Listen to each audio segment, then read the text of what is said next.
ভাবি আসতো। বিশেষ করে না আমার কাছে মনে হয় যে হুরপরি এরকম মানে এত সুন্দর, এত ইনোসেন্ট। যেহেতু ইমন ভাইয়ের ওয়াইফ, ভাবি আসসালামু আলাইকুম, ভালো আছেন? ভাবি কথা একটু কম বলতো। উনি বড়োদেরকে খুব রেসপেক্ট করতেন। ওনার যে মাফের যে মান্না ভাই, রুবেল ভাই, ফারুক সাহেব তো অনেক বড়, রাজাক সাহেব তো বিশাল বড়। সামিরা ভাবি তোমাকে শুটিং আমরা যখন গান করতাম যে তোমার কাছে তোমাকে একটা গানের তো একটা ফাট এক জায়গায় হয় না, 3-4টা লোকেশন ইউজ করা হয়। তো এফবিসি জর্নালিস্ট একটা গানের শুটিং হচ্ছিল, তখন ভাবি আসতো। বিশেষ করে না আমার কাছে মনে হয় যে হুরপরি এরকম মানে এত সুন্দর, এত ইনোসেন্ট। আর ছোট মানে আগের ছবিগুলো তার দেখেন না ইতে, মানে এত মানে মানে কী করবো, মানে কোনো নায়িকাও তার সাথে যায় না আর কি, এত সুন্দর মানুষে আর কি, মেকআপ ছাড়া এত সুন্দর। ওই সময় তো মেয়েরা সচরাচর কিন্তু মেকআপও ইউজ করতো না এত।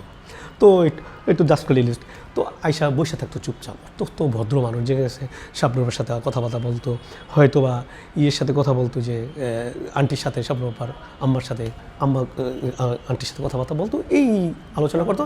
আমরা সালাম দিতাম, যেহেতু ইমন ভাইয়ের ওয়াইফ, ভাবি আসসালামু আলাইকুম, ভালো আছেন?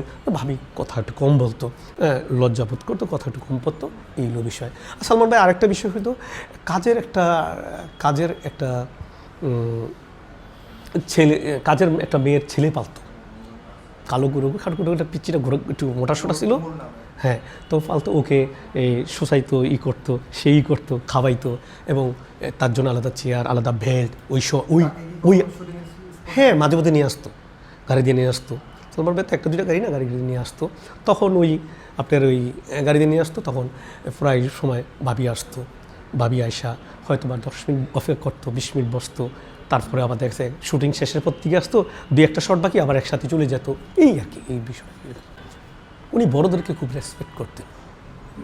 ওনার যে মাফের যে মান্না ভাই, রুবেল ভাই, ফারুক সাহেব তো অনেক বড়, রাজাক সাহেব তো বিশাল বড়, তেনারা পারভেজ সাহেব তো অনেক বিশাল।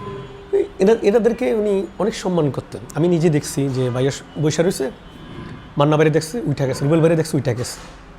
আর রুবেল ভাইকে কিন্তু উনি অন্য রকমের, যে বলতো, বস আপনার গাড়ির সামনে যেই সুন্দর সানগ্লাস রাখেন, আর কত ব্লেজার রাখেন, এত ঘড়ি রাখেন, আমি কিন্তু এত ঘড়ি রাখি না, তুমিও তো কম গাড়ি ইউজ করো না একটার পর একটা।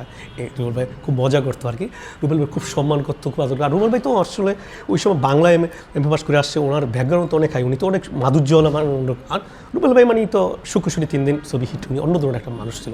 আর মান্না ভাই তো খুব ফেমাস মানুষ, উনি অ্যাকশন নায়ক ছিল। মান্না ভাই অনেক শ্রদ্ধা, উনি আসলে মানুষকে রেসপেক্ট করতে জানতো। শাহনাজ আব্বাস সাথে কাজ করছে, রেসপেক্ট করছে। ওই সময় তো একটা এজ ছিল নায়িকাদের আর কি, যে এখন যে ওরা একটা বিষয় জানেন ব্যাপারটা। তো উনি সবাইকে সাথে না, যা বলেন, শাহনাজ আব্বাস সাথে কাজ করছে মায়ের অধিকারে, খুবই প্রাণবন্ত, খুবই শ্রদ্ধা করছে, খুবই সম্মান করছে।